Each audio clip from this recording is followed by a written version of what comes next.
meus amigos, que a paz de Jesus permaneça em nossos corações.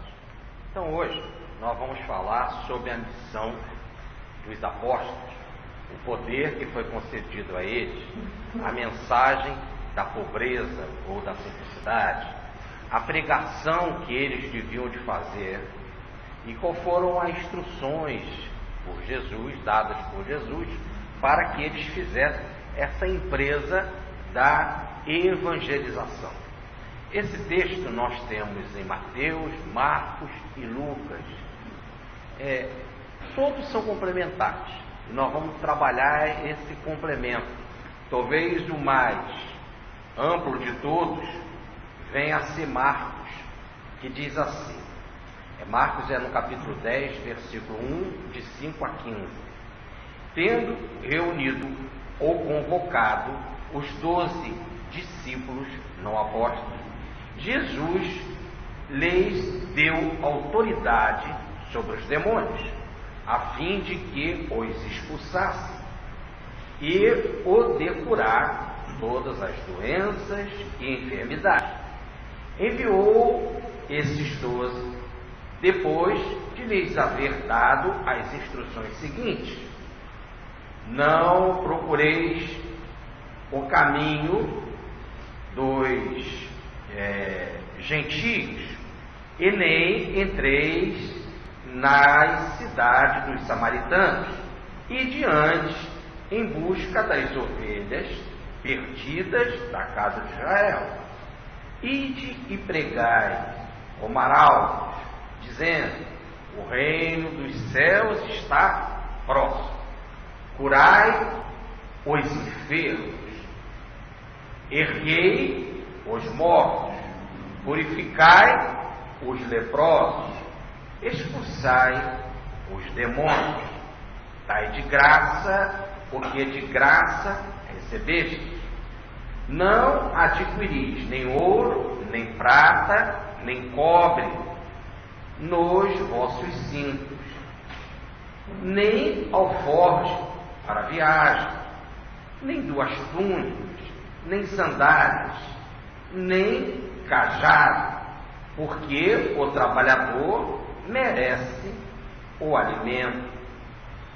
Ao entrardes em qualquer cidade ou aldeia, examinai onde há um digno, e em sua casa permanecei até que partais de novo.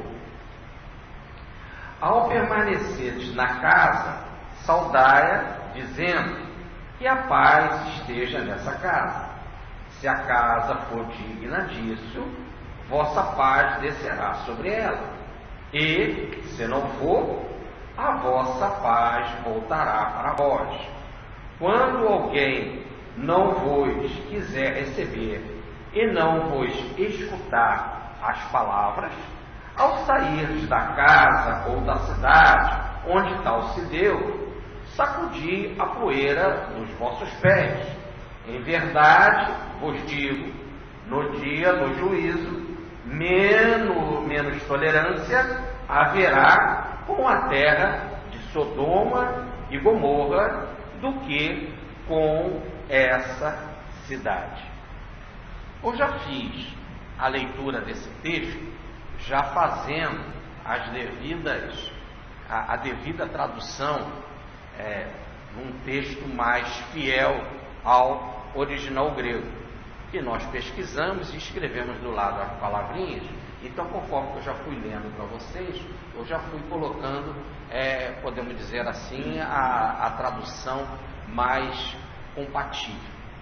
Como eu disse, esse texto também tem o seu paralelo em Marcos e em Lucas.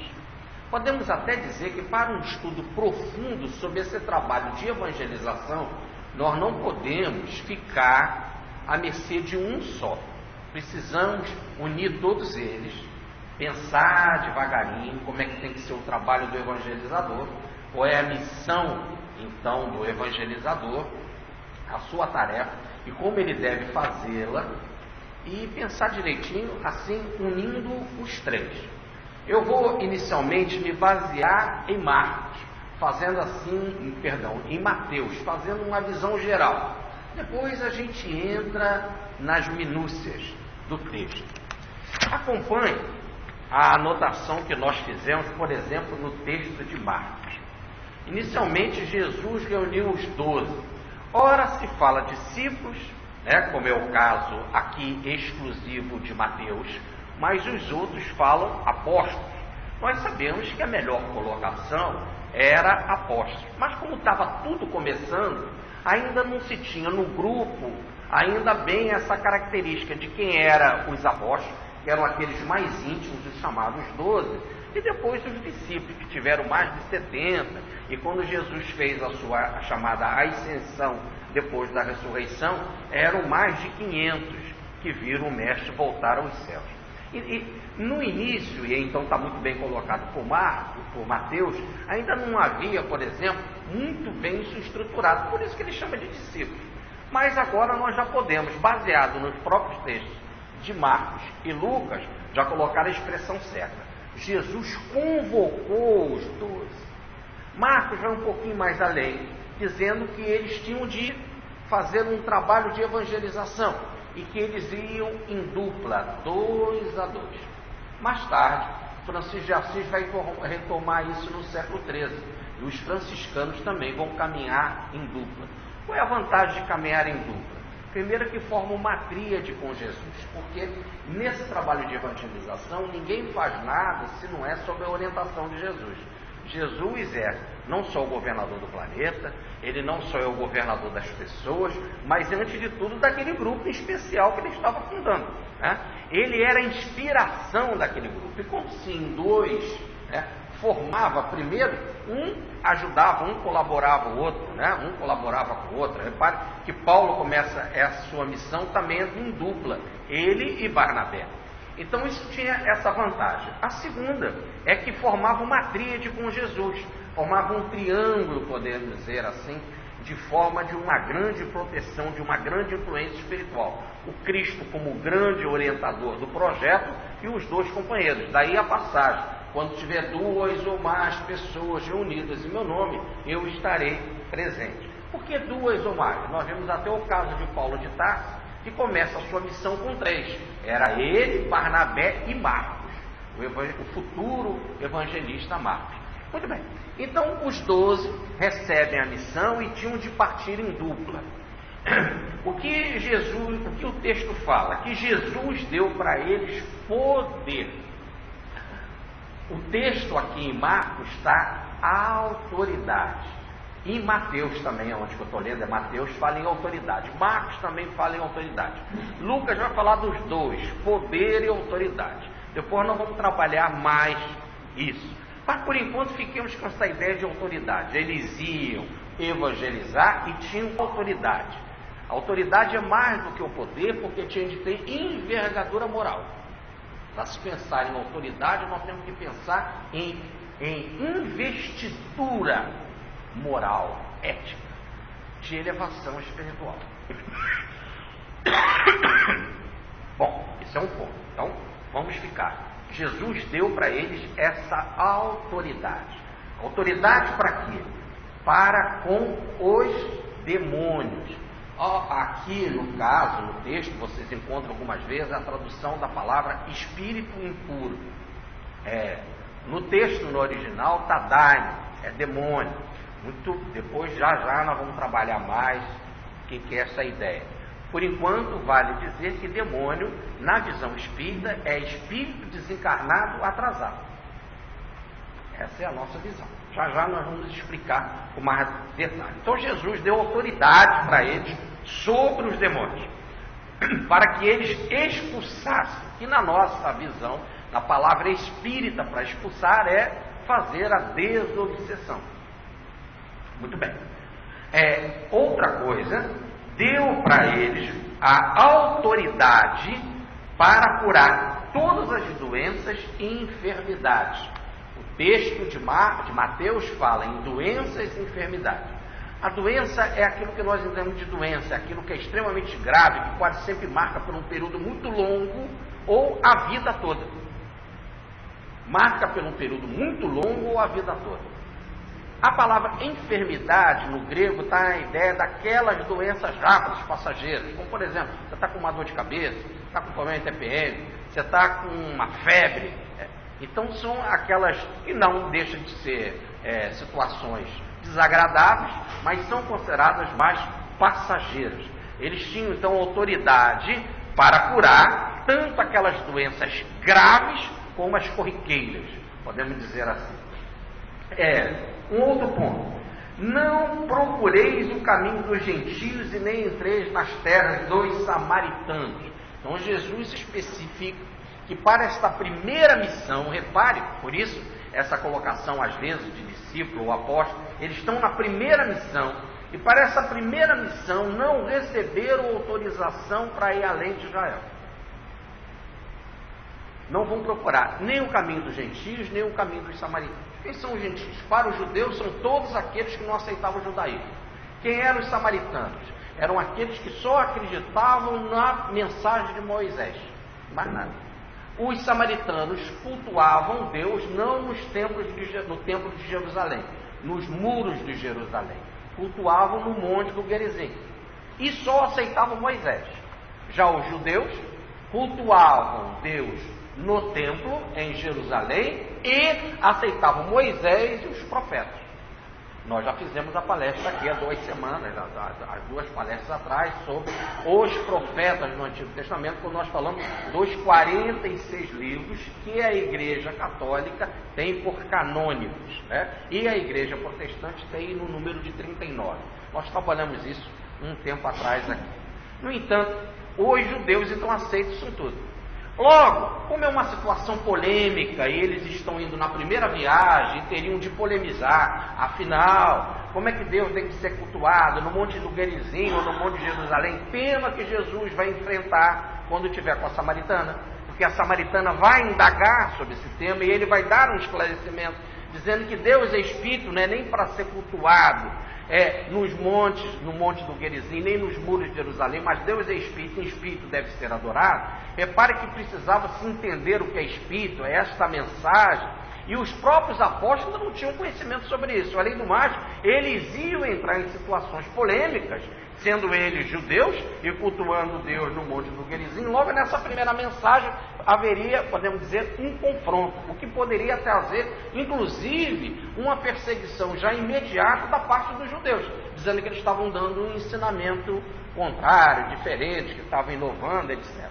Então, nem manda procurar os gentios, que eram aqueles que não eram judeus. Por exemplo, os gregos, os romanos, que acreditavam nos muitos deuses, que precisava ter conhecimento para isso, e para isso, inclusive, falar na língua deles, para eles poderem entender, serem, podemos dizer, ter uma mensagem inteligível. Isso ia acontecer gradativamente, principalmente depois da chamada Pentecostes, em que línguas de fogo desceram dos céus, cerca de 50 dias depois que Jesus voltou ao plano espiritual, e eles, então, tomados mediunicamente, falavam em várias línguas. Aí, no fenômeno de xenoglossia, mais do que falar em várias línguas, entender o coração do outro. Porque o problema não é você falar inglês, falar alemão, falar espanhol, falar as línguas diferentes, mas antes de tudo entender a cultura, entender o coração, se aproximar realmente do outro, no entendimento do outro, no nível espiritual do outro. Podemos dizer que essa distância psicológica é muito maior do que a distância linguística. E isso precisa-se de maturidade, precisa de tempo. Então, o texto deixa claro, por ora, nessa primeira missão, não vão procurar esses caminhos. Depois, Jesus vai dizer, principalmente depois da ressurreição, como está em Marcos, ide pregar, ide mundo afora, pelos 4 cantos da terra. Mas repare que agora ele já tem a experiência de 3 anos de trabalho, já tem a experiência da ressurreição de Jesus, um verdadeiro abalo na mente de qualquer um, um verdadeiro abalo, uma mudança de postura, uma mudança de direção, uma segurança espiritual tamanha. Bom, então é para o futuro. Então, por hora, não é para se fazer trabalho fora do judaísmo. Em quem vocês devem procurar? Dizer, e de antes, quer dizer, de preferência, inicialmente, olha, o próprio texto diz antes, de preferencialmente, aliás, a melhor tradução é essa. Em vez de ir de antes, no texto fala preferencialmente, de primeiro, buscar as ovelhas perdidas da casa de Israel. Aqui nós precisamos dar uma paradinha. Por que procurar as ovelhas perdidas? É lógico que esse perdido nós temos que colocar aí entre aspas. A palavra perdido no original, ela tem a ideia de morte. Procurar as ovelhas mortas da casa de Israel. Evidentemente que pegar para morte, né? Para ovelha morta, né? Como é que isso significa? Aí, no caso, a palavra, ela tem uma entonação, eu anotei aqui, essa morte, ela tem uma entonação de perecer, ou as ovelhas que estão perecendo, as ovelhas que estão fracas, estão desiludidas, a morte aí está no sentido, que estão sem esperança. Havia uma população enorme de Israel, perdida ou morta, sem esperança, sem consolo, sem fé, sem nenhuma direção. Então são pessoas que estão desesperadas. Essa é a colocação. Estão sem consolo, estão sem confiança, estão estropiadas, chegam a estar feridas na alma espiritualmente, estão abandonadas, estão esquecidas, porque o farisaísmo, a mensagem judaica já não chegava mais para consolar o coração deles. Colocava de Jesus eles um peso tremendo no ombro do povo. Era um peso, era uma sobrecarga de taxas, de sacrifícios, de regras, de rituais, de exterioridade. Não chegava ali no consolo no coração, que é o que a pessoa mais quer. Eram tantos sacrifícios, eram tantas regras. Para vocês terem uma ideia, os mandamentos são 10. Eles criaram mais 603. Dava um total de 613 mandamentos. Com um peso ainda de negatividade muito grande, porque 365 era negativo e 248 positivo. Quer dizer, ainda tinha uma carga maior de ideias, de pensamento, de regras negativas, do não podes fazer. Jesus, depois, até mais tarde, vai falar os famosos chamados 7 A's. Ai de vós, escribas e fariseus que colocam um peso tremendo no ombro do povo e que vocês mesmo não querem carregar um dedinho. Então essa ideia, o povo está com peso, está com uma sobrecarga de taxa, sobrecarga de rituais, sobrecarga de sacrifício e não tinham esperança, não tinham orientação, não tinham consolo naquilo que é mais sagrado, que é falar de Deus na alma, tocar da esperança, da fé. Então ele vai buscar primeiro esses. Ou Jesus está dizendo assim, vão ir antes de tudo, preferencialmente, buscar esses aflitos, esses sobrecarregados. Há depois uma outra frase que Jesus vai dizer, que explica bem isso, quando ele diz assim, vinde a mim, todos que se encontram aflitos e sobrecarregados, que eu vos aliviarei. Tomai sobre vós o meu jugo e aprendei de mim, que sou manso e humilde de coração, e encontrarei repouso para as vossas almas. Então, esse jugo, o jugo que colocava no ombro deles, a canga era muito pesada, era muito dolorosa. Então Jesus diz, vem, olha, o meu jugo é leve. A minha mensagem é de simplicidade, de doçura, de consolo. Então, a regra é, vão começar a pregar, vão procurar preferencialmente esses sofridos. Depois, continua o texto, ide e pregai. A situação era tal que a palavra para pregar, e não está errada a tradução pregar, ela só não é completa na linguagem que nós falamos hoje. Porque não é pregar, como dando a ideia de levar uma mensagem, de ser um orador, de ser um palestrante. Era mais que isso. A palavra no original, ela quer dizer arauto. Arauto. Ser de um anunciador. O que era o arauto? O arauto era o que anunciava uma mensagem qualquer, a mensagem do reino, por exemplo, né? Uma mensagem da autoridade estatal, e ele falava com altura, bradava, falava com firmeza, era algo oficial. Então o que Jesus está dizendo, a situação é tão grave para com esses aflitos, para com esses necessitados, que vocês estão levando uma mensagem oficial do reino de Deus, entendeu? Eu estou investindo vocês com uma autoridade tal, vocês vão ser arautos, como se tivesse o arauto, ele tocava trombeta para anunciar a mensagem, vocês assim serão arautos, serão representantes oficiais com autoridade para falar do reino de Deus para essas almas aflitas. Vão falar com autoridade. Uma outra vez, as pessoas vão dizer: que é esse apontando para Jesus? Ele fala diferente dos nossos escribas e os fariseus. Ele fala com autoridade. É isso, o oral. Falar com essa autoridade, falar com firmeza, falar com conhecimento de causa. Não é um talvez, eu acho, eu penso, uma coisa vaga. Vai falar com autoridade. É assim, essa é a mensagem do reino dos céus. Bom, vamos lá. Continua o texto. Então, sede, ide e agi como arauto, e dizei para todos: o reino de Deus está próximo. Aqui nós temos também trabalhar essa ideia, né? O que é o reino de Deus? Então nós vamos pensar assim. Vamos imaginar primeiro um reino. Esse reino administrado, por exemplo, da Inglaterra, lá pela rainha da Inglaterra. Tudo bem? Então vocês já imaginaram o reino. Não precisamos ir longe. Vamos para a Espanha. Está lá o reino lá da Espanha, lá com o Juan Carlos, né? Da Espanha. Muito bem. Agora, vocês já sabem como é que é o mundo lá. Quais são as leis, quais são os impostos, como as pessoas agem, como é que é o aparato policial, etc. Agora imagina como se fosse um reino em que tudo fosse mesmo dirigido por Deus. Em que tudo, tá certo?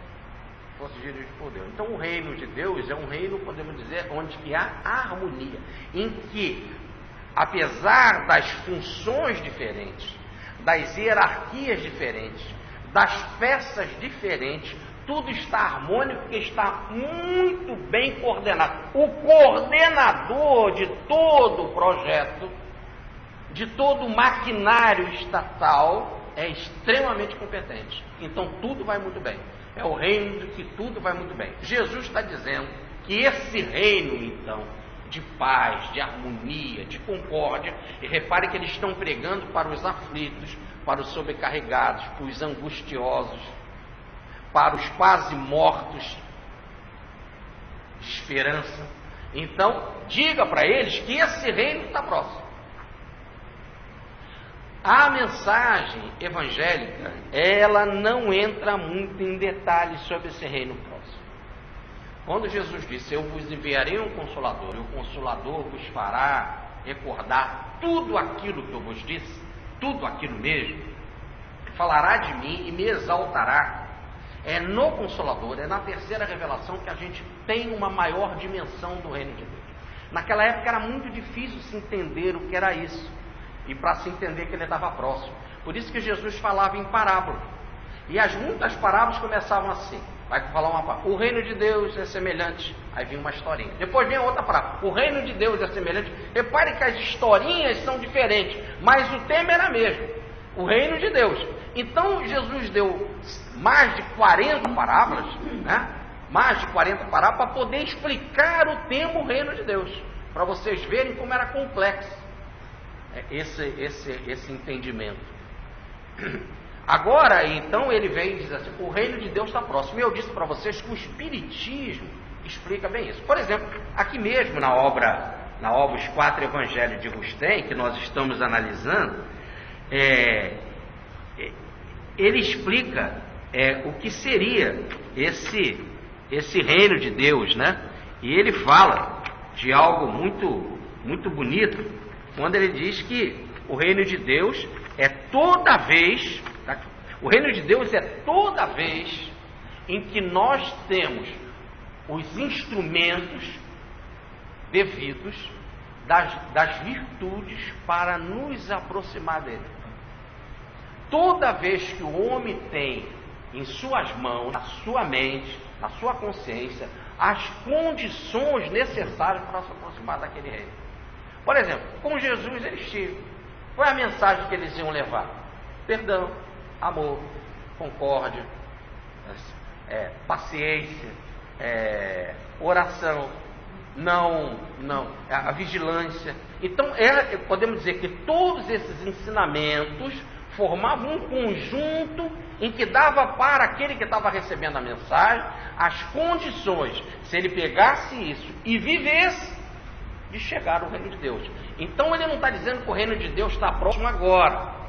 O que a doutrina espírita explica é que em todas as épocas, quando nós tivemos esses instrumentos na mão, nós estávamos próximos ao reino de Deus. Por exemplo, na época de Moisés, quando o homem recebeu a mensagem: não matar, não roubar, não cobiçar nada de ninguém, não dar falso testemunho, ele tinha os instrumentos para se aproximar o máximo possível do reino de Deus para a sua maturidade. Jesus agora vem com uma mensagem do amor, do perdão, da fraternidade, e agora essa mensagem, se você viver para o teu nível, vai te dar uma maior aproximação do reino de Deus. Agora, com a doutrina espírita, nós temos mais. Nós sabemos sobre Deus como a causa primária, a suprema inteligência. Nós sabemos da lei, do amor que gera, que rege tudo, que o universo tem a sua base no amor. Compreendemos a imortalidade da alma, a comunicação dos espíritos nas suas diferentes formas, o progresso com a evolução, as reencarnações sucessivas, a pluralidade dos habitados. Então nós temos uma gama de informações, ou uma série de leis, ou eu coloco melhor, como vocês viram na palestra que nós fizemos há 2 atrás, quando eu disse, nós temos as chaves de acesso aos céus, ou o segredo do cofre para abrir. Então podemos dizer que para nós hoje o reino do céu está próximo, porque nós temos todas as condições para nos aproximar dele. Só depende da gente. Está em nossas mãos. Quando se diz o reino de Deus está próximo, está dizendo, está em suas mãos. Só depende de você. Com isso daí você pode se aproximar dele. Com essa mensagem. Por isso que Jesus fala para os apóstolos: ide com urgência pregar, porque eles precisam dessa mensagem para se aproximarem do reino de Deus, do reino de harmonia, de paz, de felicidade. Muito bem. O que mais? Continua aqui o texto dizendo: diga que o reino de Deus está próximo. E vai mais: curai os enfermos, erguei os mortos, que está ressuscitar os mortos. A palavra no original até é bem claro, é erguei mesmo os mortos, purificai os leprosos e expulsai os demônios. Às vezes nós falamos em limpar os leprosos. O texto ainda apresenta a palavra técnica: purificar os mortos, os leprosos. Vamos pegar aqui essa sequência. Então eles tinham de pregar, e eles iam pregar que o reino de Deus estava próximo. Iam dar os instrumentos para esse reino de Deus. Vocês já vão ver que instrumentos eram esses para o reino de Deus. Eu já falei, basicamente, que é a mensagem evangélica. Muito bem, e o que eles deviam de fazer? Vamos lá. Curar os enfermos. Qualquer doença passageira. Lucas vai além. E também Marcos fala. E Mateus em cima já havia falado. Curai não só os doentes, mas os enfermos. Doença, aquela doença prolongada, as mais graves e as doenças corriqueiras. Então, curai os enfermos e os doentes. Segundo, erguei os mortos. Aqui era um impacto que precisava naquela época. Naquela época não se tinha conhecimento de catalepsia. Não se tinha. Para eles, todos aqueles que estavam em estado considerado morto, era morto. Para eles não tinha a chamada morte passageira ou eventual por um determinado ponto. A obra de Rustem, os espíritos mesmo explicam. O estado cataléptico, reconhecido mais tarde, era quase ignorado dos antigos, que, solícitos em afastar de si os focos de infecção, queimavam os mortos ou os encerravam em túmulos, logo que se apresentavam os sinais indicativos para ele da cessação da vida. E aí, muitos não estavam mortos, e a mensagem continua explicando. Quantas expiações pelo fogo ou pela fome se verificaram assim naquelas épocas em que a ignorância dos homens servia para que muitos pagassem crimes cometidos em anteriores existências. Ainda continua mais.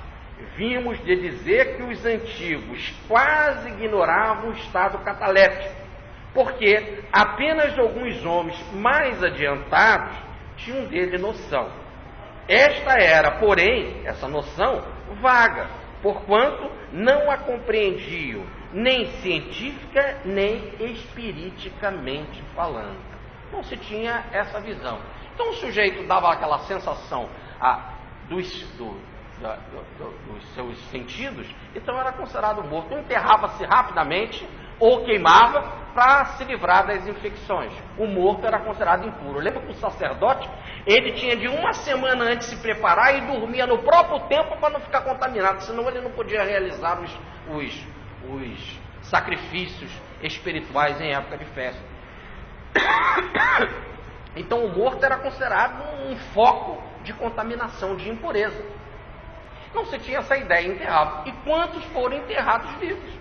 E a obra aqui está explicando, muitos então pagaram os seus crimes de épocas passadas. Nós temos um caso, até eu montei uma palestra, já fiz aqui no Regeneração, um caso muito interessante, de um homem que foi enterrado vivo, que a família viu que faltou o brasão e foi procurar o brasão, não achou em casa. Será que na hora nós enterramos ele com o brasão? Isso é importante para a família. Vamos desenterrar 15 dias depois. Quando desenterraram, viram que ele estava mudado de lado do caixão e que tinha comido a mão, que estava com fome. Olha como a obra diz, com fome. Ora, que coisa interessante. A família então escreve para Allan Kardec e pede para Allan Kardec evocar esse espírito. E esse espírito vai, se apresenta a Allan Kardec, e aí é o motivo da palestra, eu não vou contar mais. Mas já que vocês vão ler realmente na revista espírita, então eu vou contar aqui o restinho, dar uma palhinha. Repare que ele foi enterrado assim na Lombardia, ele era funcionário público, homem bom, homem legal, e aí todo mundo queria saber por que um homem assim tão digno morreu dessa forma. Ora, ele antes tinha enterrado a mulher viva. E no caso dele, quando ele entrou nesse estado de doença, ele foi enterrado, a vida foi muito mais misericordiosa do que ele foi com a mulher. Aliás, a misericórdia sempre funciona dessa forma. Então imagina você pegar uma mulher, dizer para ela, eu vou te enterrar, levar ela, forçar ela e viva, enterrar a pessoa viva. A angústia é muito pior. No caso dele, ele entrou em doença, em estado catalético, foi enterrado, tá certo? Quando ele acordou, já estava com um pouco em falta de ar, né? Já não tinha saído, o sofrimento foi grande, mas foi pior. E diz mais Allan Kardec, ou melhor, ele em entrevista a Allan Kardec, fui eu que pedi esse tipo de encarnação e essa expiação. Não conseguia viver com a minha mulher, porque, pasme, chegando ao plano espiritual, fui recebido por ela e ela me perdoou. Coisa linda. Ela perdoou ele, enterrado a vida, me perdoa. Cadê o Zumira? Como tem a alma boa? É isso. Aí, no caso, como ela perdoou, ele sofreu muito mais. Se ela não tivesse perdoado, o impacto, talvez com uma pessoa mais insensível, seria pior, mas para um sensível, a dor foi violenta. Como olhar para ela? E aí ele mesmo quero passar, na medida do possível, por isso, apesar do perdão. Muito bem. Mas isso é um outro papo. Reparem, então, que para eles, morto era todos que cessavam a vida. Mas você não pode pegar o morto e fazer voltar para o corpo. Tanto que na época de Jesus, muitos morreram. E o Evangelho só fala de 3 ressurreições. Nesse sentido de erguer aqueles que eram considerados mortos, né? A filha de Jairo, a menininha que Jesus disse, Talita, menininha, cúmine, ou menininha, levanta-te, ergue-te. No caso de Lázaro, que já estava há 4 dias no túmulo, e no caso do filho da viúva de Naim, que também ele ergue. Só 3 vezes. Agora repare quantos morreram. E se fosse para ressuscitar os mortos, por que ele só escolheu 3? E por que o Evangelho só fala em 3? E por que o Evangelho fala? Jesus ressuscitou muito. Como quando ele fala de cura, ele fala, e Jesus curou muito. Leprosos, Jesus curou muito. Mas quando fala em ressurreição, não usa. E Jesus ressuscitou muito. Não fala, porque não é essa a ideia. Aqui no caso era só aqueles que estavam nesse estado catalético, ou em morte aparente. Muito bem. Que estavam ainda ligados ao corpo pelo cordão fluídico. E que os mais sábios espiritualmente, como o Rustem fala, vagamente entendiam, porque está na Bíblia, no livro do Eclesiastes, no capítulo 12, que o espírito não pode voltar a Deus que o fez, e o corpo tornar a ser pó antes que se rompa o cordão de prata. Então as escrituras já tinham um método. Mas mesmo assim, como é que era, como funcionava, etc. Por isso que diz a obra aqui, os 4 evangelhos de Rustem, vagamente se entendia. E só alguns. Muito bem. Então, ide, curai os enfermos, doenças rápidas, curai os doentes, aqueles que têm aquelas doenças mais prolongadas, erguei os mortos, quando for, no caso, cataléptico, purifique, e aí vai atrair grande multidão, porque as pessoas não sabiam e ficavam extremamente pasmas, era um grande marketing. Purificar os leprosos, aqui a palavra é técnica, purificar, os leprosos eram considerados sujos espiritualmente, por isso que a palavra é purificar, e o método era uma purificação espiritual. Quando Deus queria, eles sentiam então que estavam curados, eles tinham de procurar o sacerdote. Eu já falei aqui para vocês, havia todo um ritual de limpeza, todo um ritual de sacrifícios no templo para purificar. Leproso aqui dessa ideia de purificação espiritual, eles eram considerados contaminados espiritualmente. Isso era a visão da época. Hoje nós já sabemos o que é a lepra. Muito bem. E expulsar os demônios. Expulsar o demônio é fazer com que eles não tenham ascendência sobre as pessoas, não tendo ascendência sobre as pessoas, também venham a ser orientados. E aí, no caso, é o processo que nós chamamos hoje, numa visão mais ampla, no espiritismo, desobsessão. Olha, o que nós encontramos aqui? É a mensagem espírita. Hoje, o Centro Espírita faz precisamente isso. Qual é a nossa mensagem? Falar que o reino dos céus está próximo. Falamos que todos nós temos condição de melhorarmos a partir de agora. Não importa o nosso passado, a mensagem está aqui. A mensagem é do perdão, é da compreensão, é da fraternidade, é da indulgência. Não é isso? Fora da caridade não há salvação. A oportunidade de trabalho, de serviço, vá correndo fazer as pazes com o teu inimigo. Hoje nós temos, podemos dizer assim, toda uma tecnologia à nossa disposição para a nossa salvação, a nossa transformação espiritual, a nossa evolução. Então, está à nossa disposição, é isso que nós pregamos. Aliás, nós pregamos o Evangelho. O Espiritismo tem que pregar o Evangelho. Diz Bittencourt Sampaio, nós falamos isso na última palestra que tivemos aqui, né? Jesus está no leme. E ele explica nessa mensagem, Jesus está no leme, que é a de número 64 do livro Instruções Psicofônicas. Deixa os outros, as ideias científicas, as ideias tecnológicas, fazer mais alarido com essa parte externa. Nós, os espíritas, devemos pregar o Evangelho de Jesus na certeza e na confiança de que ele dirige o nosso barco. Essa é a mensagem. E ele, Bittencourt Sampaio, é diretor do plano espiritual das terras do Cruzeiro. Mais do que o diretor espírita, é espiritual, que envolve todas as religiões que o Brasil abraça fraternamente. Ele conduz espiritualmente a nossa nação, é um departamento, um dos muitos departamentos que o Brasil tem dirigido pelo Ismael. Ele é o condutor com Bezerra de Menezes desse trabalho, juntamente com outros. Não está dizendo que ele é o único, ele com Bezerra de Menezes, não está dizendo que ele é o único. Nós temos Antônio Vieira, Padre Antônio Vieira, cuidando da Bahia, o Emanuel, como veio aqui como Manuel da Nóbrega, Anchieta, que depois é Fabiano de Cristo, e que é o diretor da colônia Nosso Lar. Então, são trabalhadores. Bittencourt Sampaio está lá no livro Memórias do Suicida, é um desses diretores espirituais da terra de Santa Cruz. Ora, então, nós fazemos trabalho de evangelização. E o que mais que a gente faz? A gente cuida também aqui de doentes. A gente dá paz, a gente tem trabalhos de cura, trabalho de cura presente, trabalho de cura à distância. E nós só atendemos doenças ou enfermidades passageiras? Não, a gente atende enfermidade passageira, se a pessoa está com uma febre, está com uma dor de cabeça, está com enjoo, a gente atende. E se a pessoa diz, eu estou com câncer, a gente atende também. Se ele vai ficar curado ou não, é um outro esquema, tá certo? Mas nós temos toda a condição e fazemos, e temos tratamento para isso, etc., para que a pessoa venha por aí. Nós sabemos de casos e mais casos e mais casos na doutrina, no movimento espírita, de curas espirituais, né?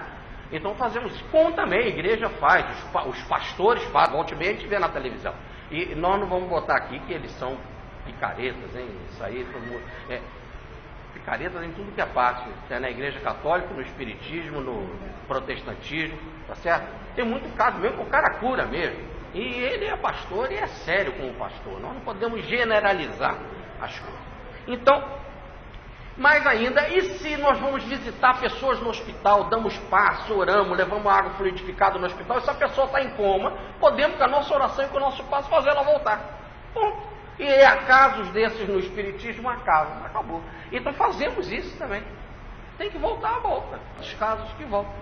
Não é isso? Vai mais. E expulsar demônios, então nós temos reuniões específicas sobre esse trabalho. Fazemos na hora. Às vezes, numa palestra, a gente vê pessoas aí recebendo entidades ou fazendo alguma passagem para situações assim, às vezes de conflito espiritual naquela hora, que a gente resolve na hora. Tá certo? Ou então pode deixar depois para a reunião de desobsessão, para na hora do passe, etc. Porque às vezes no passe mesmo a pessoa se deixa levar para uma situação e ali mesmo na sala de passe já é resolvido.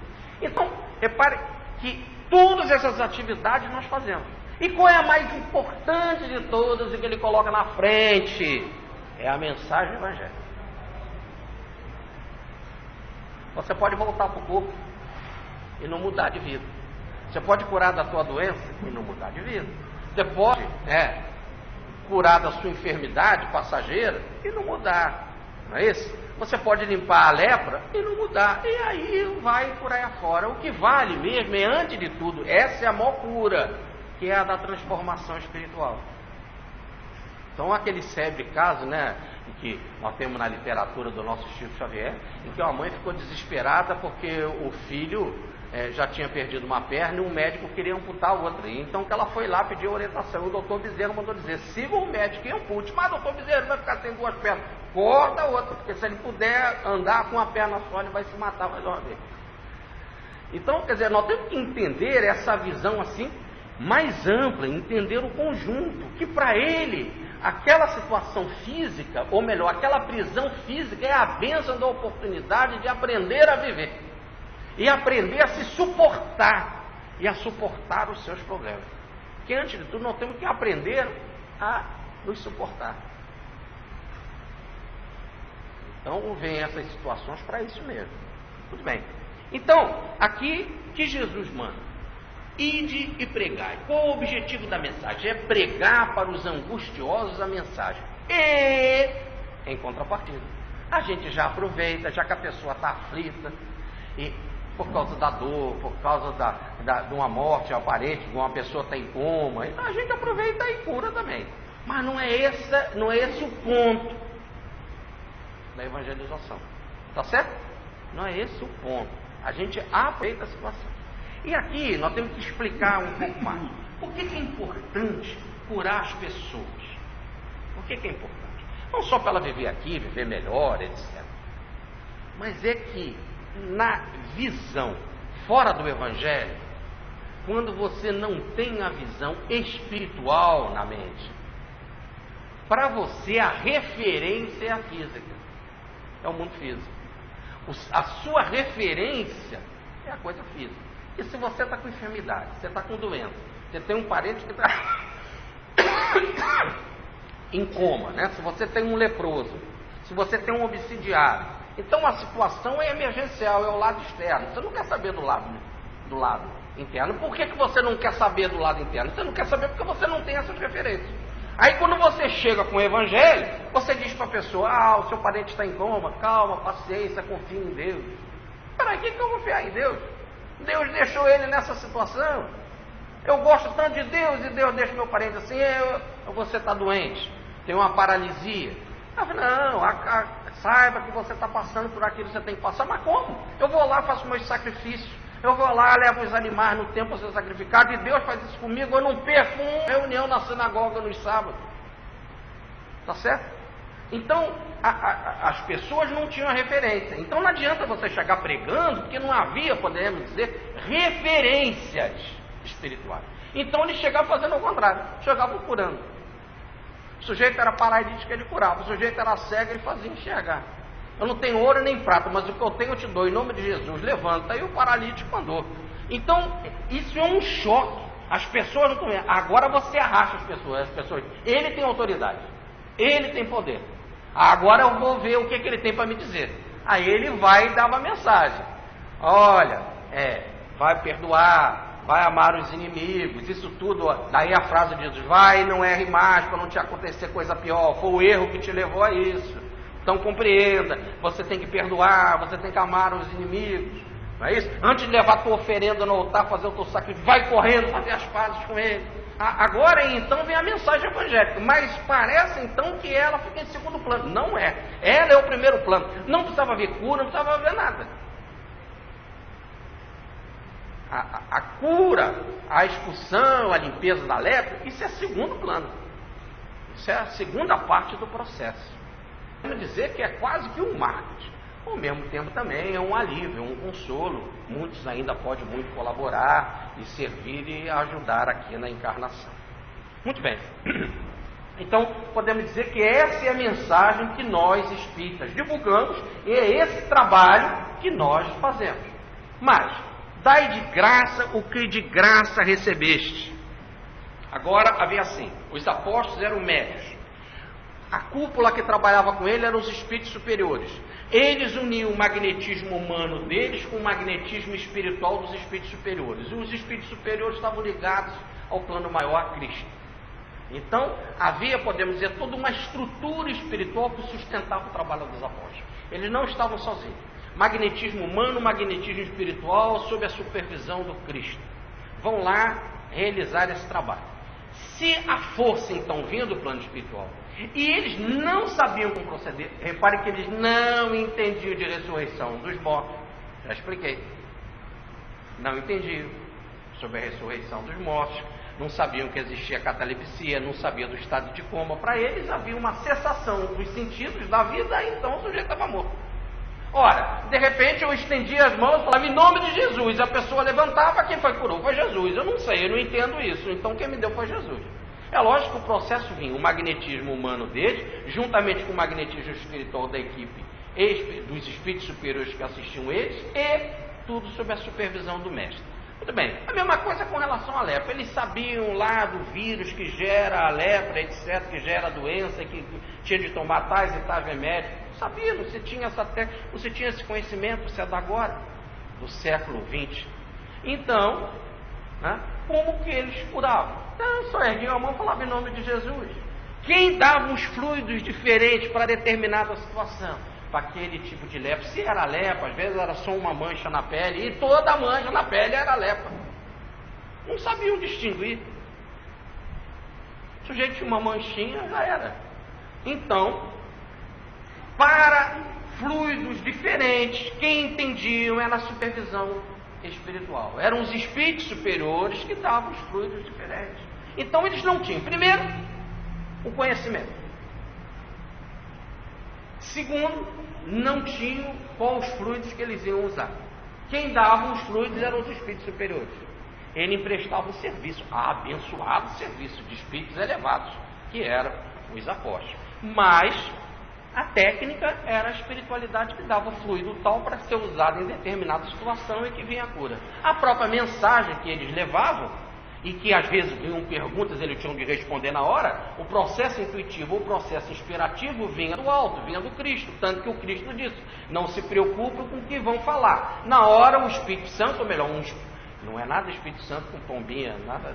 É um Espírito Santo, quer dizer, um Espírito elevado, um Espírito capacitado, um Espírito superior, virá e falará tudo aquilo que você precisará falar. Então, repare, a inspiração vem do alto, os fluidos vêm do alto. Eu não entendi a técnica da cura, falava em nome de Jesus, o sujeito estava curado, eu vou cobrar o quê? Entenderam o que é dar de graça, o que de graça recebeste? Aí se extrapolou com um monte de coisa. Eu não estou dizendo que isso não deve ser levado em consideração, mas deve ser refletido. Por que você faz uma pesquisa, um estudo profundo, escreve um livro e não tem direito sobre esse livro? Você faz toda uma pesquisa sobre determinado assunto, e aí, baseado nisso, você vai montar um congresso, um estudo sobre um assunto. Por que ali você não vai receber? O texto não está dizendo que isso não deve ser feito. O texto não está dizendo. O texto está dizendo nessa situação. Agora, não estou aqui extrapolando, dizendo que nesse caso tem que ser cobrado. Só estou dizendo que nós estamos indo além. Podemos dizer que a virtude espírita está dizendo que nós estamos indo além e generalizando mais do que é de graça. Olha, mas esse generalizar vai ficar em tal complicação que um médico também é inspirado no consultório. E aí? Ele não vai cobrar? Ah, mas aí é a profissão dele. Mas essa profissão fica numa situação mediúnica de forma muito clara. Os médicos homeopatas fazem até orações antes de dar consulta, né? Etc. Então tudo isso tem que ser levado em consideração. E aí, não vai cobrar? Mas aí então como é que ele vai viver? Então veja, ninguém está falando daquilo que o texto vai além. Que o texto vai além, nós vamos discutir em outras possibilidades. Aí é um outro estado de evolução, é um estado de martírio, é um estado de entrega, é um estado de doação, de generosidade, etc. Porque senão nós vamos ficar na seguinte situação: o doutor Bezerra é espírita, não ia cobrar a consulta? Bom, mas antes ele ser espírita e depois que ele era espírita? E depois que ele frequentava o grupo mediúnico? E quantas vezes ele consultava também os espíritos, pedia orientação? Às vezes tinha momentos em que ele fazia até um bate-papo com 3 médicos diferentes. Por médios diferentes, vinha médicos, e ele fazia, podemos dizer, como é que dá o nome disso? Um debate. Com médios diferentes, recebendo médicos diferentes. E aí? Mas ele tinha lá o consultório dele, tinha a família, tinha a casa, tinha que pagar lá a sua moradia, etc. Então, eu quero dizer, não podemos ir além do texto. Aqui está falando aquilo que é de graça mesmo. Eu chego lá, em nome de Jesus, levanto, em nome de Jesus, fico curado. Entenderam o que é de graça? O que é de graça é o passe que você dá. O que é de graça é o trabalho mediúnico que você dá. Você recebeu uma mensagem, veio do Chico Xavier. Entenderam? Agora eu não estou dizendo assim, você resolve fazer um livro sobre ectoplasma. Aí você vai para o mercado, compra mais de 100 livros sobre ectoplasma, sobre fluidos, junta isso tudo, é dinheiro seu. Esses livros não são baratos, você junta isso tudo, faz uma pesquisa, vai levar 2, 3 meses para anotar tudo, corrigir aquilo tudo e montar um trabalho. Compreenderam? Aí você fala, deve cobrar ou não nesse caso? Você é inspirado do mesmo jeito. O plano espiritual inspira um profissional como inspira um médium. Não há acepção de pessoas. Apenas é que nesse caso o texto aqui de Jesus não fala para cobrar. Nós apenas estamos projetando que podemos dizer assim, mas aí eu não devo cobrar. Pode, mas aí é você que não deve cobrar. Você já está no novo nível, é um outro estágio, é um outro desprendimento, é uma generosidade que você está fazendo. Mostra evolução e grandeza, mas você não está mexendo com forças que não são tuas, que você não colaborou. Jesus está dizendo, forças que não são tuas é que não devem ser cobradas. Ficou claro? Vou voltar aqui. Eles não entendiam de doenças, não entendiam de enfermidades, não entendiam de ressuscitar os mortos, não entendiam o que era a lepra e não entendiam o que eram os demônios, o que era o processo da obsessão. Nisso daqui não pode ser cobrado, é o que Jesus fala. E além disso, é ótimo, podemos refletir e pensar. O que Jesus diz, dai de graça com relação a esses pontos. Tudo bem? Bom, vamos continuar com o texto. Então, quando você for fazer esse trabalho, diz o nosso Mateus, então, não levem ouro, nem prata, nem cobre no cinto. Ouro, prata e cobre são moedas diferentes. Tudo está se falando de dinheiro, tá certo? Ouro, prata e cobre são moedas diferentes. Existiam moedas de ouro, existiam moedas de prata, existiam moedas de cobre. Não, o que o texto está dizendo numa tradução rápida? Não leve dinheiro no cinto. Eles botavam, porque é no cinto, vocês vão ver no texto, não vê dinheiro no cinto. É porque levava aquela feita com uma bolchete, uma bolsinha que ficava no cinto. Aliás, não era nem uma bolsinha. Era o próprio cinto que dobrava de tal forma em que ele ficava como um esconderijo. Dobrava-se o cinto de tal forma que ele ficava, você podia enfiar ali dinheiro e moeda ali no cinto. Então, diz Jesus, vai fazer esse trabalho, não precisa levar dinheiro. Não leve alforje. O alforje é a sacola com as provisões. É um saco para provisões. Não, nem 2 túnicas. A túnica aqui não está falando do manto, a túnica está falando do interno, a roupa interna. Não precisa levar 2. Nem sandálias. A palavra sandália fica complicada, porque raramente a gente fala sandália. Quase sempre a gente fala no plural porque são 2 pés. Tá certo? Mas então aqui o plural a gente fica sabendo se é um duplo par ou um par único. Entenderam? Não leve sandálias. Ele está dizendo de um duplo par, quer dizer, um par a mais, ou pelo menos uma você pode levar, que é a que vai nos seus pés. O plural é que complica, mas já nós vamos explicar mais isso. Ou, nem cajado. O cajado é o bordão. E que o bordão, ele é símbolo de autoridade, dava apoio e servia para bater. Bater em ladrão e bater em animal. Jesus diz para não levar cajado. E explica por que você não precisa levar nem dinheiro, nem alforge, a sacola para provisões, nem as duas túnicas, quer dizer, pode levar uma, né? Nem as sandálias e também não levar o cajado. Ele explica por quê. Porque o trabalhador merece que o alimentem. Então a palavra aí, que aqui no texto está sustentem, no caso específico lá, é alimentar. O trabalhador é digno do seu alimento. Então, por exemplo, eu saio daqui e vou lá para uma outra cidade fazer uma palestra. E levar a mensagem lá da paz. Eu sou um médio de cura, eu também lá vou fazer trabalhos de cura. Eu sou um médio de pictografia, eu chegar lá vou fazer pintura mediúnica, seja lá o que for. Então, nesse exato momento, eu não preciso me preocupar, porque o próprio texto diz: o trabalhador é digno que ele seja alimentado. Vão providenciar um meio para ele chegar lá. Antigamente não tinha um meio, não sei andar a pé, né? Então o sujeito ia a pé. Mas hoje você tem a condução, para ir tem um avião, ou você tem o ônibus, você lá tem que comer, lá você tem que dormir, lá não precisa levar as duas túnicas por baixo, porque pode lavar lá. Ninguém está dizendo que você vai ficar com uma túnica sempre, mas lá você pode lavar. Por quê? Porque você pode receber daquele grupo tudo aquilo que você também está colaborando. Então Jesus não é contra.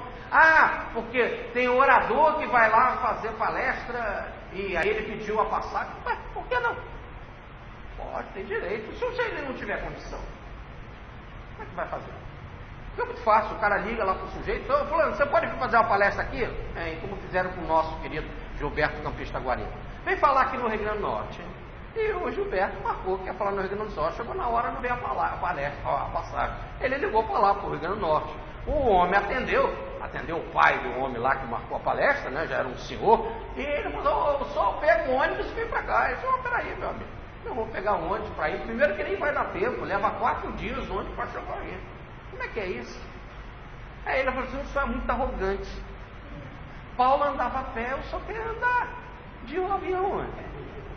Aí ele pegou, desligou o telefone, vai passar bem, ficar com... Aí daqui a pouco o cara ligou lá, o outro, né, o filho: ô, senhor, me desculpe, o papai é assim, o senhor não leva em consideração, olha a idade, ele já está um pouco cansado, nós estamos mandando mensagem, o senhor desculpe, foi uma falha nossa, estamos mandando uma passagem, tudo bem. Ele foi lá, chegou lá, eram 4 palestras, 2 de manhã, 2 de tarde, mais uma à noite, e passo nos intervalos. Então, quer dizer, a passagem muito bem aproveitada. Nada também impede também de você trabalhar muito. Às vezes, quando você está nessas viagens, é muito melhor trabalhar do que ficar sem fazer nada. Tudo isso é muito lógico. Mas tem que tudo ser levado em consideração, né? Porque se a pessoa estivesse ligando para o outro: ô fulano, eu posso fazer uma palestra aí? É diferente, não. Você vai levar uma mensagem. Outra coisa, por que não vai ficar na casa de um companheiro? Hoje não com essas ideias de botar em um hotel. Hoje tem muito essa flexibilidade para facilitar, bota no hotel, etc. Mas normalmente é aqui o caso. Jesus já falou: é ficar na casa de um companheiro. Chega lá, ficar na casa de um companheiro. E como é bom ficar na casa. São pessoas amigas, são sinceras, pessoas agradáveis, que fazem tudo para te agradar, te providenciam uma comida, não só a melhor comida, mas aquela que também é melhor também para você fazer a palestra, para o trabalho. Qual é o seu tipo de dieta, o que você come, o que você não come. Há todo um carinho e uma preocupação. E aí nós lembramos o caso da dona Yolanda Brasil, né? Lá da cidade de São José dos Campos, em que ela... São José dos Campos, eu não estou fazendo confusão com a sua é... Não, então é... São José do Rio Preto. São José do Rio Preto, em que a dona Yolanda Casal Brasil recebia os oradores aí, né? Milton Boechat, Divaldo, Raul Teixeira, e vai para Deolinda Amorim. E quando chegava lá, puxa, a dona Yolanda tratava eles com aquele carinho, comida para eles, né? Um gosta de comer, o quarto arrumadinho, perfumadinho, tudo, né? As bolachinhas do lado do copo, o copinho d'água, com paninho, guardanapo, tudo que a pessoa ali está precisando. E ela então deitava, sentava na cadeira do lado do orador quando ele ia deitar e fazia a prece com ele. E dizia, é uma alegria receber que você foi meu filho no passado. Então todo mundo tinha sido filho dela. Tudo que eu era filho dela. Aí o Felipe Salomão de Franca foi lá também, a mesma coisa, fez a mesma coisa com o Felipe e tal. E foi com a primeira esposa dele, a Dorotina. E o Nilton Boechat tinha sido filho. Nós estávamos vindo no carro, estava o Nilton Boechat, estava o Felipe Salomão, e estava também a Dorotina. E aí eles começaram a falar isso. Ele falou que foi mãe do Divaldo, falou que foi minha mãe, falou que foi tua mãe, Felipe foi. Mas não falou que foi da Dorotina. E a Doroti veio com essa, assim, na hora no carro. Então sou eu que sou uma Melquisedeca, sem pai, sem mãe, sem genealogia. Lembra que eu falei na palestra do Melquisedeque, né? Jesus é semelhante a Melquisedeque. E foi aquele espírito que apareceu para Abraão e que Abraão pagou todo o dízimo, né? Então diz Paulo na carta aos Hebreus, no capítulo 5, Jesus é semelhante a Melquisedeque. Então, repare, era esse carinho, a pessoa é considerada filho, não porque brincando com a dona Yolanda, é lógico que ela sabia muito bem esse negócio de filho, ela queria dizer, eu sou como uma mãe, receber você aqui é te tratar assim com esse carinho. E nós vamos pelo centro, como que nós somos beijados, abraçados, como nos trata, vem lanchar, vem fazer isso e tal. Então é um carinho muito grande. Esse é o normal. Você está recebendo uma pessoa, recebeu uma alegria dali. Então é essa a mensagem. Agora, aí não está nada de explorar. Porque tem um sujeito que explora, ele só quer isso, ele só quer aquilo. Pode ser que ele esteja uma dieta, um problema de saúde, mas ele não vai exigir. Tanto que a mensagem do Evangelho é comer de tudo que te dão. Você pode apenas dizer, eu aqui hoje não estou bem, pode ser tal coisa, mas por um problema outro. Não por exigir alimentação, não por exigir tipo de quarto, não por exigir tipo de passagem, nem tipo de companhia aérea, nada dessas coisas. Não é isso? Então, a mensagem é da simplicidade. Muito bem. Depois nós vamos trabalhar aqui esses pontos. O que quer dizer isso? Não levar dinheiro. Quando diz não levar dinheiro, está tanto em não levar dinheiro, está tanto em Marcos quanto em Lucas. Não levar dinheiro. Quando fala nem alforje, nem sacola com provisões, mas você vai ter que fazer palestra e levar uma sacolinha com aquilo que você vai comer. Não precisa. Isso também não é só de Mateus, mas é de Marcos e de Lucas. Não levar 2 túnicas, também a túnica de baixo, você pode lavar lá, você levar uma mala cheia de coisa para ir lavando, para ir juntando roupa suja. Não, você pode lavar lá, etc. Né? Alguém te ajudar, etc. Muito bem. Então, isso está nos dois. Nem vê, tanto em Marcos e Lucas. Agora, vamos falar com relação à sandália. Em Lucas, em Mateus está, em sandálias, no plural. Marcos diz, calçar unicamente suas sandálias. E Lucas não fala nada. Então Lucas não entra em detalhe com relação à sandália. Mas Mateus e Marcos falam. Quando Mateus fala não levar sandálias, as pessoas pensam, daí a visão de São Francisco, de andar descalço, sem nada, nenhuma sandália. Quando Marcos explica, levar unicamente as suas sandálias. Você não vai fazer um trabalho, imagina levar aquela quantidade de sapatos. Eu tinha uma amiga que trabalhava conosco no banco, Débora Cadinelli Fernandes, ficava impressionado. A coleção de sapatos dela. E era um problema, porque todo dia nós íamos almoçar depois do almoço, comer rápido. A gente notava quantas vezes ela comia rápido para poder visitar uma loja de sapato, comprar sapato. Então a pessoa vai visitar, imagina, você vai levar quantos pares? Mas agora eu vou na Turquia. Você imagina, eu vou na Turquia, eu vou levar 10 pares de sapato. Como é que vai ser isso? Então ele está dizendo assim, essa objetividade, aliás, para você não ficar com uma opção de coisa, não ficar com uma tralha, e essa tralha acabar te gerando preocupação e você ficar mais preocupado com a mala do que com a mensagem que você tem que fazer. É uma mala tão cheia de coisa, que daqui a pouco você vai ficar preso, que vai te impedir de fazer o trabalho de cada mala. Você está na hora do passo, mas será que eu vou roubar minha mala? Aí tu dá um passo rápido olhando para a mala. Como é que pode? Como diz o nosso querido Ariston, na hora que ele estava dando passo, toca o celular, ele atendeu, o cara ficou com a mão só, ele com a outra falando no celular. Pode ir falando aí, não, estou dando um passo aqui, pode falar. Então eu não posso levar esses três. Na hora do passo, eu ligo o celular. Não é isso? Na mala, eu não posso ficar dando papo preocupado com a minha mala, não da minha mala, será que eu esqueci isso, será que eu não esqueci aquilo, e a roupa que eu não lavei. É isso, imagina na hora da palestra ficar aqui pensando num negócio desse. Então, esse ali. Então a sandália está explicada. Outra coisa, tem mais aqui.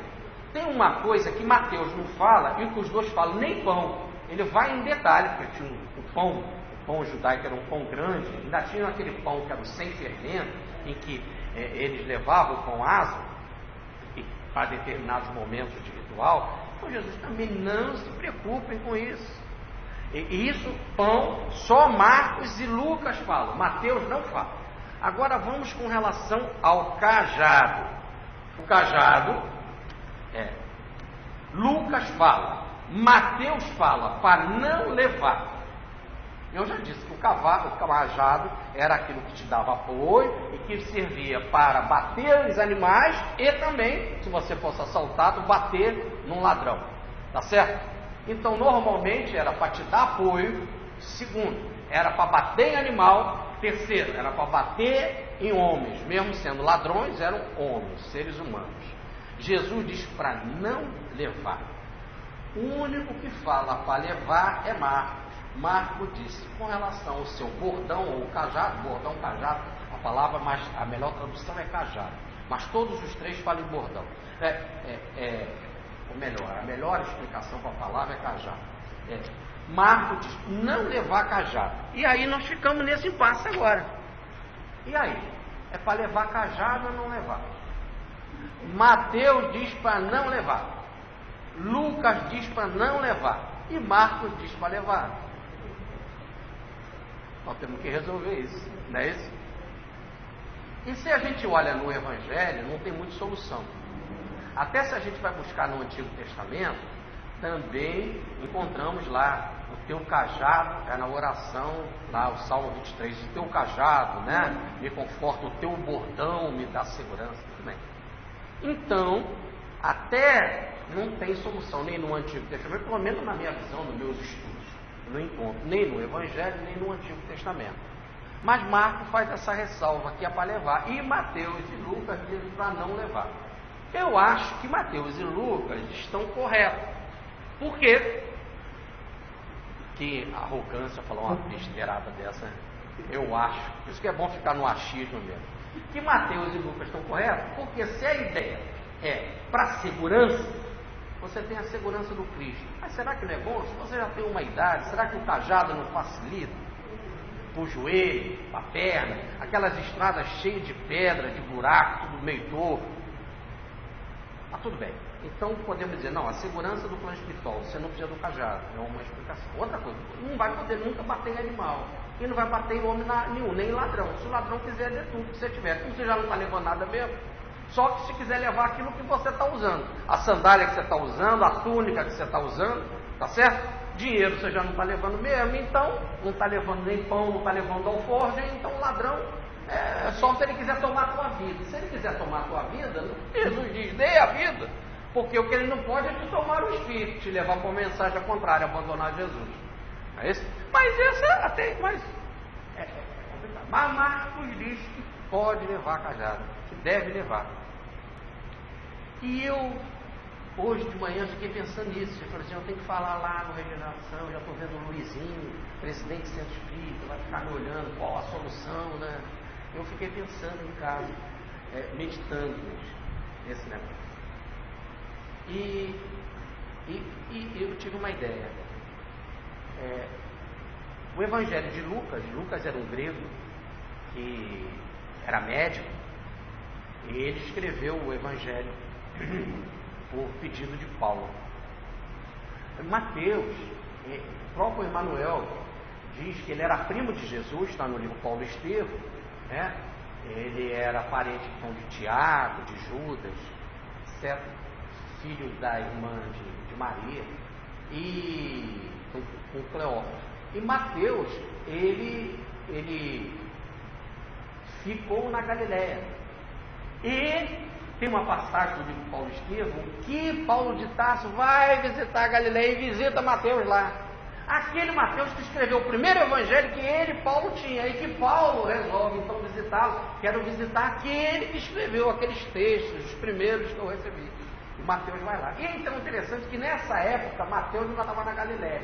Galiléia é toda a tradição de Maria, de José, dos parentes. Por isso que ele escreve um texto baseado em José.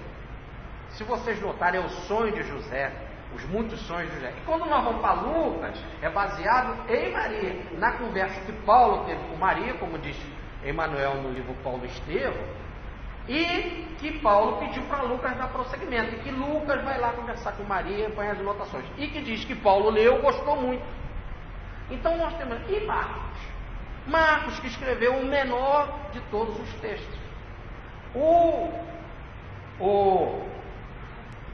Também temos que ter muito cuidado com isso que eu vou falar. O texto, em termos gráficos, não sei como é que eu poderia falar isso, é o mais simples. O mais simples. São 16 capítulos de Marcos, Mateus 27, né?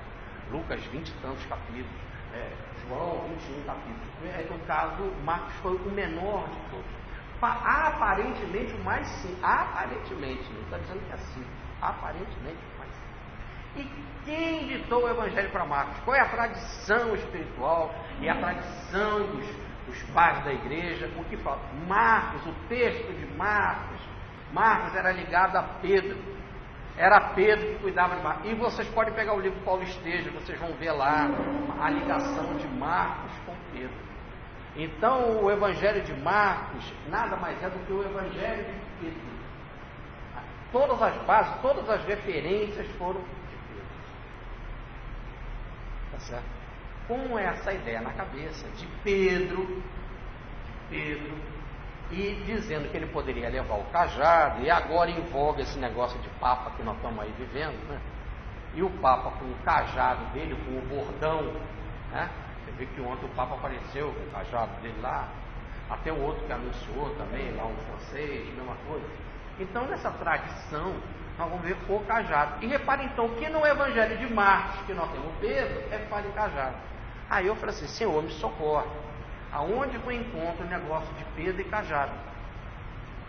E numa referência boa, segura, que chegue para nós. Então eu trouxe para vocês aqui a mensagem de Chico Xavier, que Chico Xavier recebeu de Francisco de Assis. O espírito mais evoluído que ele recebeu, que é João Evangelista, né? Que é Francisco, que vem dar a mensagem. Foi ditado no dia 17 de agosto de 1951 para Pietro Baldi, que é Pedro. Tanto que o texto não começa falando Pietro, e sim Pedro, já vai direto. Ainda vai mais logo. O Calvário do Mestre logo vai lembrar. Lembras? Ainda chega a dizer, as mulheres chorosas de Jerusalém, lembra? Então já está falando direto a Pedro. O texto não fala em Pietro, fala Pedro. Aliás, a gente vê a mensagem no original, que está no museu, já começa assim na letra do Chico Xavier. Pedro, o Evangelho, o Calvário do Mestre não se constituía tão somente de secura e aspereza. Do monte pedregoso e triste jorravam fonte de água viva que desdentaram as mulheres, as almas dos séculos. E as flores que desabrochavam no entendimento do ladrão e na angústia das mulheres de Jerusalém atravessaram o tempo, transformando-se em frutos abençoados de alegria no celeiro das nações. Aí vai é a mensagem mais bonita que o Chico já recebeu. Em certa altura ele diz assim: Pedro, que será da antiga Jerusalém humana sem o bordão providencial do pastor que espreita os movimentos do céu para a defesa do aprisco? Então aqui Francisco é mais um apóstolo, é João, tá certo? Se quisermos ficar no apostolado, Ele vem e diz para ter o bordão, para ter o cajado. Ainda diz mais qual é a função do cajado. O cajado providencial do pastor. O pastor da igreja, né? O pastor da igreja, mais do que da igreja católica, não vamos levar isso ao pé da letra, como eles querem, né? Mas da igreja do Cristo, o pastor. Muito bem. O que será, então, da Jerusalém humana sem o bordão providencial? Então ele não está mandando só levar o bordão, ele está dizendo que o bordão é providencial. Muito bem. Depois ele diz assim, que espreita o movimento dos céus em defesa do aprisco. Aí quando a gente vai olhar o que é espreitar, é lógico que eu sabia. Eu sei o que quer dizer espreitar. Mas eu falei assim, mas vamos olhar logo no dicionário, para ver se o dicionário dá mais informação do que só no sentido de espreitar, no sentido de observar, de examinar, de perceber. E quase sempre a gente usa a palavra espreitar nesse sentido, de observar, de examinar. Mas ele diz mais, lá no original, mais do que examinar, mais do que observar, é fazer aquilo que o investigador faz a investigação. Espreitar é ir além, é mexer em segredos mais escondidos de determinado movimento. Os movimentos, imagina o movimento de um ladrão, o movimento de um crime, você vai fazer a investigação, então você vai espreitar, você vai observar, você vai ver as coisas mais escondidas para encontrar a resposta. E aqui o movimento não é de ladrão, é o movimento do céu. Há movimentos celestes, e o celeste aí não é celeste no sentido de astral, de astrológico, dos astros, mas é um movimento da época, das revelações, das mensagens espirituais, das coisas dos espíritos superiores. Esse movimento, as épocas, cada época tem a sua época, a sua revelação, o seu propósito. As revelações sucessivas e gradativas, segundo a maturidade de cada um. Observar, o bordão nada mais é, segundo aqui o texto, é providencial, explicação, é aquela capacidade de observar o que o céu quer ali para aquele momento. Para aquele momento, diz ele, em defesa do aprisco. Então, mais uma vez, o bordão vem ideia de defesa. Eu falei de defesa contra os animais, de defesa contra os ladrões, de defesa contra o escorregar, e agora ele dá a explicação. Não, é perceber o movimento dos céus, é perceber o movimento da espiritualidade, para, antes de tudo, defender o povo. O aprisco é o povo com quem você está pregando. Tá certo? Então, agora, com as devidas explicações, voltemos para Marcos e Lucas. Mateus e Lucas está dizendo, não levar bordão, é não levar esse bordão físico. Esse que é para bater em animal, esse que é para te dar sua segurança na estrada, esse que é para bater em ladrão. Não levar. Marcos está dizendo para levar. E as explicações espirituais, quais são as explicações espirituais? E antes de tudo, o bordão é a capacidade de espreitar, de observar, de examinar aquilo que o alto quer para defender as pessoas. Bordão aí dá a ideia de defender a população, é energia espiritual. Um dia vamos explicar mais quando falarmos da Kundalini e o bordão ou o cajado, que é o símbolo da medicina e da cobra enroscada, levando o processo da cultura ou da vibração espiritual através dos chakras sucessivos. É o poder da sabedoria, da intuição espiritual.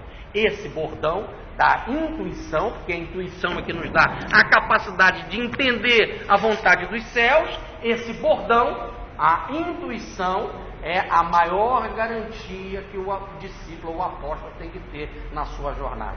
É esse bordão que não deve deixar nunca, é a intuição. E a intuição tem essa capacidade de inquirir, de perceber tudo que o céu deseja para trazer o melhor para as pessoas naquela hora.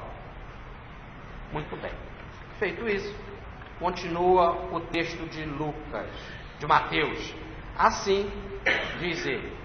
Então, ao entrar numa cidade, ou aldeia, examinai antes onde há uma pessoa digna, que o texto coloca como justo. Procura uma pessoa digna, uma pessoa respeitada na cidade. Procura. E era comum naquela época entre os judeus, e eles só estavam visitando os judeus, lembro do início da palestra, se eles só estão visitando os judeus, era a tradição judaica desde Abraão a hospedagem. Então, examinar, procurar quem é digno naquela cidade, vai se hospedar com ele. Não vai se hospedar em casa de gente mal falada, que você já vai ter mais dificuldade para divulgar a sua mensagem.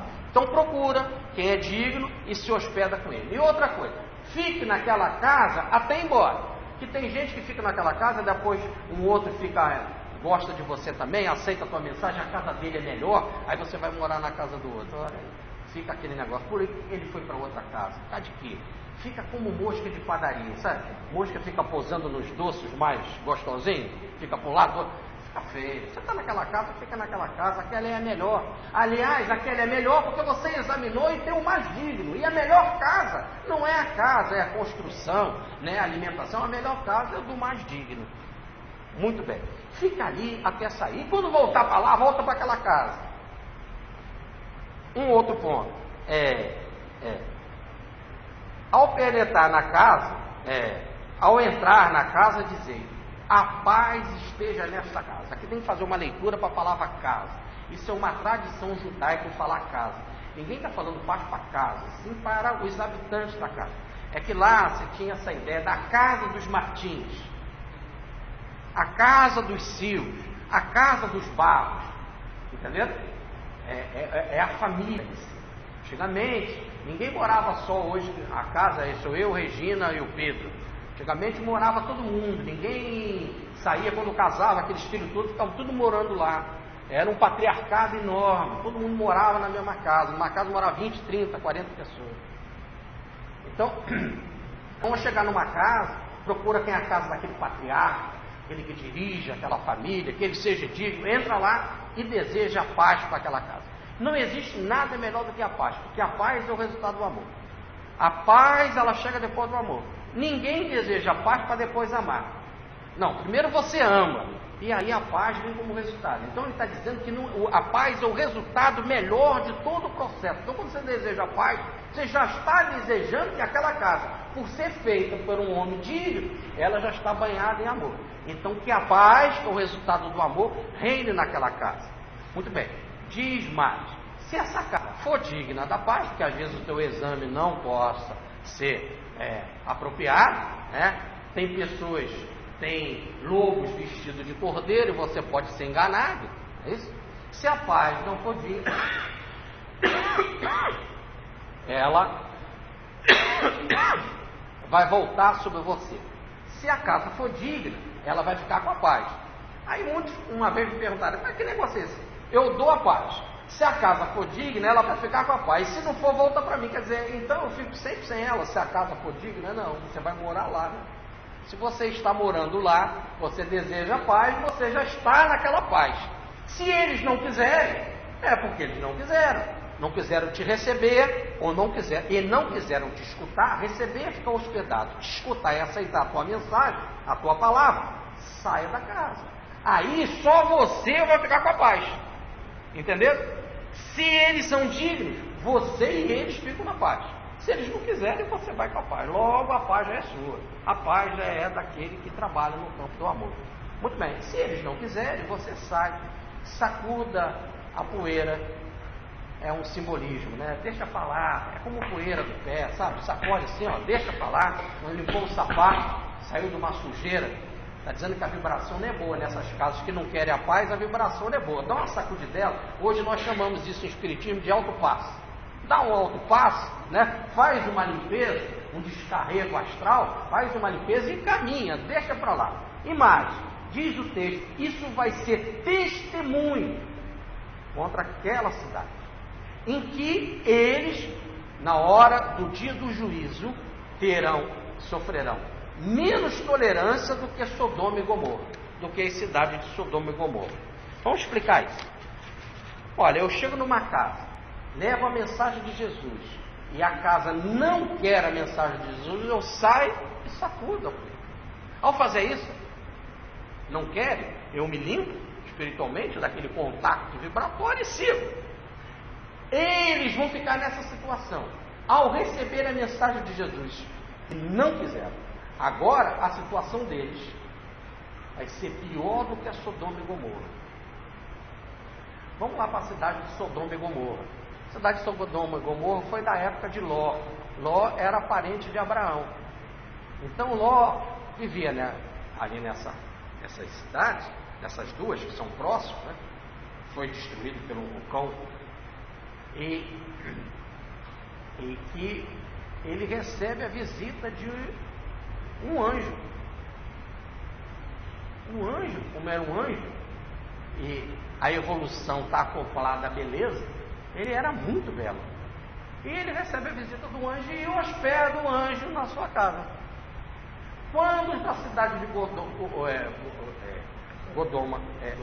Sodoma e Gomorra viram aquele homem lá, lindíssimo, tem um homem lindo hospedado lá. Foram lá e exigiram que Ló desse eles, para aqueles homens, para eles transarem com ele, fazer relação homoafetiva. Aqui ninguém está indo contra a relação homoafetiva. Isso é um problema de cada um. Agora, o que está se falando aqui era a violência. Não estavam perguntando se o outro queria. E como Ló não quis dar, dizendo, gente, vamos respeitar a lei de Abraão, que é a lei da hospedagem. Nós temos uma lei dada por Deus que é da hospedagem. Eles estão na minha casa, estão sob a minha proteção. A lei da hospedagem é sagrada, foi dada por Deus. Foi uma solicitação divina. Abraão hospedou o Senhor na sua casa. Hospedou Melquisedeque. Então, tanto que a Bíblia diz, agradeçamos ao Senhor a quem a gente está hospedando, que podemos estar hospedando o anjo sem saber. Então, agora eles estavam sob a proteção de Ló, vocês vão apanhar por uma violência sexual. Quer dizer, aqui ninguém está condenando, porque aí todo mundo está vendo, a Bíblia é contra o homossexual. Ninguém está falando nada disso, está falando da violência. A violência é contra em toda ela. Tudo é forma de tratar. Tá certo? Se o anjo quisesse, é o problema do anjo. Mas essa forma violenta, arrogante e agressiva. Agora, eles eram ignorantes com relação às leis espirituais. Quais as leis que eles tinham naquela época? Já tinham os mandamentos? Não matar, não roubar, não cobiçar a mulher do outro. Não tinha. Os mandamentos não deviam ser dados por Moisés, cerca de 200, 300 anos mais na frente. Tá certo? Então eles não tinham nem a lei de Moisés. Então, é lógico que Sodoma e Gomorra foi julgado. O vulcão veio, muitos pereceram, inclusive a mulher de Ló, quando estava fugindo, Ló falou, não volto para trás. Ela olhou para trás e ficou ali, virou estátua de sal. Muito bem. Ou melhor, foi tomada pelo vulcão, perdeu tempo, nessa hora tem que fugir. Olhar para trás não é só dar uma olhadinha, é parar no negócio para olhar e aí você perde tempo, muito bem, morreu. Agora, o que se está dizendo é que naquela época o conhecimento espiritual era muito pequeno, não tinham nem os 10 mandamentos. Agora passa, já se tinha a lei da hospedagem de Abraão, já se tinha os 10 mandamentos de Moisés, já se tinha os profetas todos do amor, já se tinha os profetas menores que falavam sobre justiça social, e depois veio João Batista, falou da purificação, falou do perdão que todos devem ter, e veio a mensagem de Jesus. Agora nós estamos diante da mensagem do amor. Já havia todo um processo de evolução espiritual. Então agora, quando você vai levar a mensagem de Jesus e as pessoas não querem, o nível espiritual é muito mais adiantado. Logo, por isso que a situação é mais grave. Por isso que você é muito pior julgar, ou melhor, a tolerância é pior diante daqueles outros que conheciam um pouco. É a frase evangélica. Aqueles a quem muito foi dado, muito será pedido. Tá certo? Muito bem. Por último, eles aprenderam a lição e saíram a pregar. E diz o Evangelho que eles saíram o mundo afora pregando e curando. Então foram, ou em outras palavras, obedeceram Jesus, fizeram. Só que tem uma palavra muito bonita, lindíssima, em Lucas. Lucas é o único que fala isso, dizendo assim: e os apóstolos partiram de aldeia em aldeia, evangelizando e curando por toda parte. Então eu achei bonito, porque foi o primeiro a usar essa expressão, evangelizando, levando o Evangelho, a boa nova, a mensagem de Jesus de aldeia em aldeia. Tá certo? Muita paz, fique com Deus.